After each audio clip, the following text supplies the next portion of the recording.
বিশ্বব্যাপী আজি কৰোনাৰ আতংক গোটেই বিশ্বত বৰ্তমান সময়লৈকে প্ৰায় 6 লাখৰো অধিক লোক আজি আক্ৰান্ত কৰোনাত কিন্তু কৰোনাৰ পৰা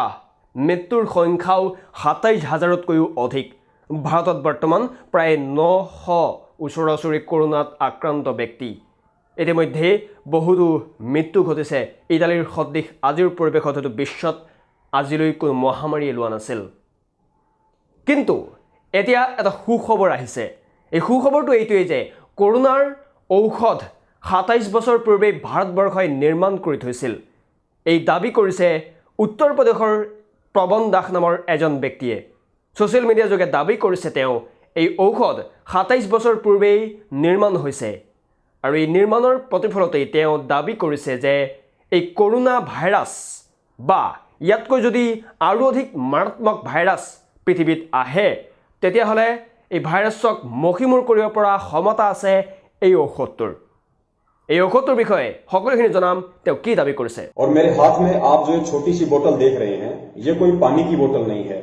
ये दुनिया के किसी लैब में बनाई नहीं जा सकती है और दुनिया के किसी भी मेडिकल स्टोर में इसको खरीदा नहीं जा सकता है ये जो बोतल है इस बोतल में कोरोना वायरस की मेडिसिन है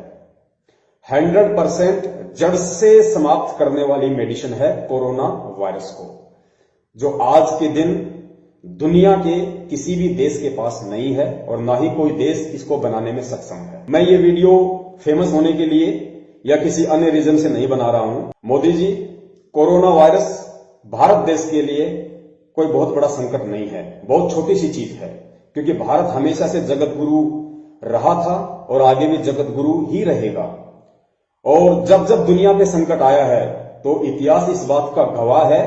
कि उसका हल भारत देश से ही निकला है और भारत देश में भी उन समस्याओं का समाधान किसी संत ने निकाला है तो कोरोना वायरस की मेडिसिन आपके देश में 27 साल पहले ही बन चुकी थी और कोरोना तो मोदी जी बहुत छोटी सी चीज है कोरोना के बाद भी यदि कोई कोरोना का बाप जैसा कोई वायरस आना होगा तो उसका भी 100% तोड़ ये मेडिसिन है दर्शकসকলৰ জ্ঞাতাৰ্থে জনা বা দৰ্শকসকলৰ বহুতৰ প্ৰশ্ন উঠিব যদি এই ব্যক্তিজনে নিজকে মিছা বুলি বা সোশ্যাল মিডিয়াত ভাইৰেল হম বুলি প্ৰচাৰ কৰিছে এই ভিডিঅ'টি কিন্তু তেনে নহয় তেওঁ নিজকে কৈছে যে তেওঁৰ নিজৰ সন্তান আছে নিজৰ ঘৰ আছে নিজৰ পৰিয়াল আছে তেওঁ ইমানলৈকে কৈছে যে তেওঁ নিজকে কৰোনাত আক্ৰান্ত ব্যক্তি হিচাপে চিনাকি দিব প্ৰথমবাৰ তেওঁৰ গাত কৰোনা অনুজীৱ বা জীৱবিধ তেওঁৰ গাত ভাইৰাছবিধ ভৰাই দিবলৈ অনুৰোধ জনাইছে তাৰ পিছত সেই ঔষধৰ সহায়তে তেওঁ নিজকে নিৰাময় কৰিব আৰু 1000 জন কৰোনা আতংক কৰোনাত আক্ৰান্ত ব্যক্তিৰ সৈতে তেওঁ সহবাস কৰিব তেওঁৰ লগত থাকিব इस बात का आप लोग ऐसे यकीन नहीं करोगे इसलिए मैं आप नरेंद्र मोदी जी से निवेदन करता हूं मोदी जी मेरा नाम पवन दास है मैं यूपी की मेरठ में रहता हूं और मेरा एड्रेस है मेरठ में बागपत रोड पर एक विद्या कॉलेज है जिसको विद्या नॉलेज पार्क के नाम से भी बोलते हैं उसके ठीक सामने मेरा दही बड़े का एक छोटा सा दुकान है आम नागरिक हूं मैं आपके देश का वहीं मैं रहता हूं और सिर्फ एक छोटा सा संदेश आज मैं आप जी को देना चाहता हूं कि भारत जगत गुरु था जगत गुरु है और जगत गुरु रहेगा और आज जिस कोरोना के प्रभाव से पूरा विश्व चिंतित है देखिए कोरोना कोई बहुत बड़ी महामारी नहीं है मोदी जी कोरोना एक मैसेज है अगर इसको समझा जाए तो उस परमेश्वर की तरफ से कोरोना वायरस एक छोटा सा मैसेज है कि जीव जीव होता है और जीव को अपनी औकात में रहने की आवश्यकता है जिस महाशक्ति अमेरिका ब्रिटेन रसिया चीन जापान इन लोगों ने ऐसे ऐसे परमाणु बम बना लिए हैं ऐसे ऐसे मिसाइलें तैयार कर रखी हैं जो पल भर में किसी भी देश को तबाह करने में सक्षम है लेकिन एक छोटे से सूक्ष्म जीवाणु जो देखना भी बड़ा मुश्किल है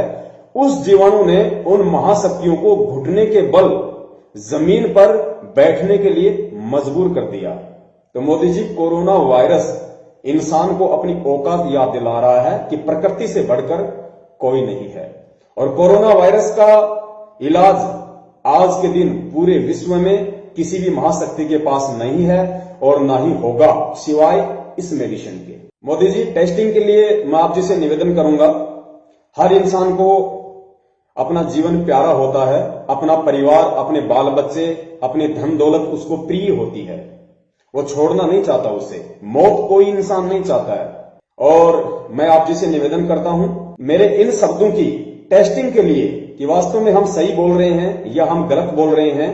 या ये वीडियो कोई फेक है। एड्रेस मैंने आपको अपना बता दिया है, दुकान पे ही मैं मिलूंगा। और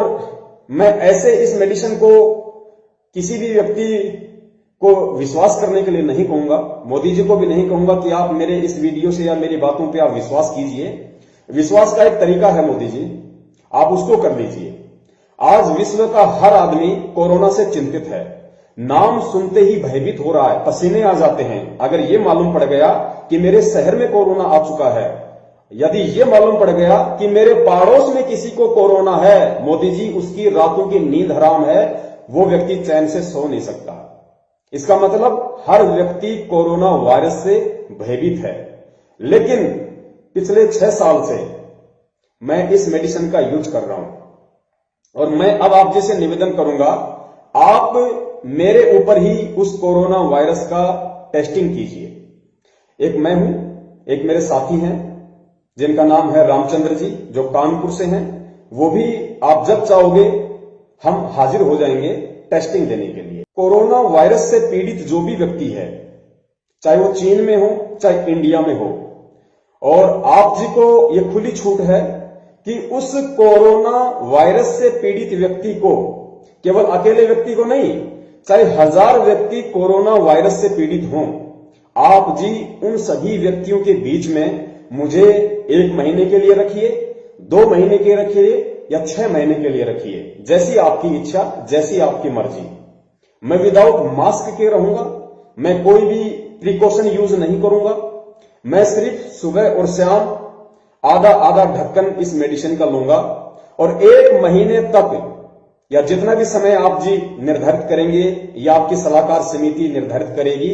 उस हिसाब से उतने ही दिन मैं 1000 कोरोना वायरस से पीड़ित व्यक्तियों के बीच में रहूंगा। अगर 1 महीने तक मैं वहां रहा और मेरा कुछ भी नहीं बिगड़ा, तो मोदी जी आपको फिर इस चीज को मानना पड़ेगा और इस मेडिसिन को बनाने वाले संत को मानना पड़ेगा, क्योंकि वो आपकी मजबूरी भी होगी। और यदि मेरे ऊपर कोरोना वायरस का इंफेक्शन हो गया और यदि मेरी डेथ हो गई, तो मोदी जी मैं पहले ही अपना एफिडेविट बना के दूंगा। आप जी एफिडेविट ले लीजिएगा मेरे और मेरे दोस्त का, रामचंद्र जी का। हमारी मौत का किसी के ऊपर कोई जिम्मा नहीं होगा, उस डेथ के लिए कोई भी व्यक्ति जिम्मेदार नहीं होगा। मेरा परिवार, मेरी वाइफ है, मेरे 2 बच्चे हैं, मेरी माता जी हैं, वो सभी आपको सहर्ष अनुमति देंगे इस टेस्टिंग के लिए। कोरोना वायरस पीड़ित लोगों के बीच मुझे रहने के लिए आपको सहर्ष वो स्वीकृति देंगे, हंस के स्वीकृति देंगे। क्यों? क्योंकि उनके ऊपर भी कोरोना का कोई भी प्रभाव नहीं हो सकता। क्यों? क्योंकि पिछले 6 साल से वे सभी इस मेडिसिन को यूज कर रहे हैं। और मोदी जी तो वे व्यक्ति हैं जो संकेत से पहले की भाषा समझने में सक्षम हैं, कोई माने या ना माने इस चीज को। तो अंत में मैं फिर से यही निवेदन करूंगा, जितना ज्यादा हो सके भारत देश के नागरिकों से मेरा निवेदन है, इस वीडियो को जनहित में नहीं विश्व हित में आप भारत देश के माननीय प्रधानमंत्री श्री नरेंद्र मोदी दास जी तक भिजवाने का कष्ट करें। और हाँ, मैं मेरठ में रहता हूं, बागपत रोड पे विद्या नॉलेज पार्क एक कॉलेज है, उसके सामने मेरे दही भल्ले का मेरा दुकान है, मैं वहीं मिलूंगा। और यदि मैं 1000 कोरोना वायरस पीड़ित लोगों के बीच में रह के बच गया और सहर्ष सारी स्क्रीन टेस्टिंग करने के बाद मैं हिंदुस्तान आ गया, उसके बाद में ये दवाई कैसे मिलती है, कहां मिलती है, किसने बनाया है, कौन बनाने में सक्षम है, पूरा का पूरा फॉर्मूला मोदी जी को दिया जाएगा। उसके लिए मेरी एक कंडीशन होगी, 24 घंटे सिर्फ मैं होऊंगा और भारत देश के माननीय प्रधानमंत्री मोदी जी होंगे, एक कमरे में होंगे। जहां कहीं भी मोदी जी कहेंगे, चाहे वो विधानसभा में बुलाएं, चाहे अपने आवास पे बुलाएं या चाहे अपने किसी कैबिनेट मंत्री के आवास पे बुलाएं, केवल 24 घंटे मैं होऊंगा और मोदी जी होंगे। हम दोनों के बीच वार्ता होगी और मोदी जी को उन पहलुओं से परिचित करवा दिया जाएगा कि ये मेडिसिन केवल और केवल हिंदुस्तान में ही बन सकती है और एक संत ही इसको बना सकता है। विश्व शांतिर বাবে ভাৰতবৰ্ষই প্ৰতিটো সময়তে যুঁজি আছে আৰু আয়ুৰ্বেদিক হওক এলোপেথিক হওক প্ৰতিটো সময়তে ভাৰতে নিৰ্মাণ কৰিছে বহুকেইবিধ ঔষধ। গতিকে তেওঁ দাবী জনাইছে 27 বছৰ পূৰ্বেই এই ঔষধৰ নিৰ্মাণ কৰা হৈছিল আৰু এই ঔষধ বৰ্তমান নৰেন্দ্ৰ মোদীক অনুৰোধ জনোৱা হৈছে, নৰেন্দ্ৰ মোদীক অনুৰোধ জনাইছে তেওঁ যাতে এই ঔষধৰ টেষ্টিং কৰা হওক, এই ঔষধৰ দ্বাৰা ৰাইজক যিসকল আক্ৰান্ত হৈ আছে সেইসকলক বাচিবৰ কাৰণে সহায় কৰা হওক বুলি তেওঁৰ মন্তব্য আগবঢ়াইছে। ইতিমধ্যে প্ৰধানমন্ত্ৰী নৰেন্দ্ৰ মোদীও এই ভিডিঅ'টি চাইছে আৰু তেওঁ এই ক্ষেত্ৰত টেষ্টিঙৰ কাৰণে লৈ যাব বুলি তেওঁক ইতিমধ্যেই দাবী জনাইছে আৰু এই সকলোখিনি দায়িত্ব অৰ্পণ কৰিছে এওঁৰ হাততেই। এই প্ৰবণ দাস, উত্তৰ প্ৰদেশৰ এই প্ৰবণ দাসে বৰ্তমান সময়ত আশাৰ ৰেঙনি হৈ থিয় দিছে ভাৰতবাসীৰ বাবে, বিশ্ববাসীৰ বাবে। গতিকে এই ঔষধটোত কি আছে আৰু এই ঔষধটোৰ সহায়ত মানুহ যিসকল কৰোণা আক্ৰান্ত হৈ আছে সেইসকল ব্যক্তি ঠিক হ'বনে নাই সেয়া পৰৱৰ্তী সময়ত লক্ষণীয় হ'ব। আজিলৈ বিদায় দিছোঁ, ধন্যবাদ, জয় অসম।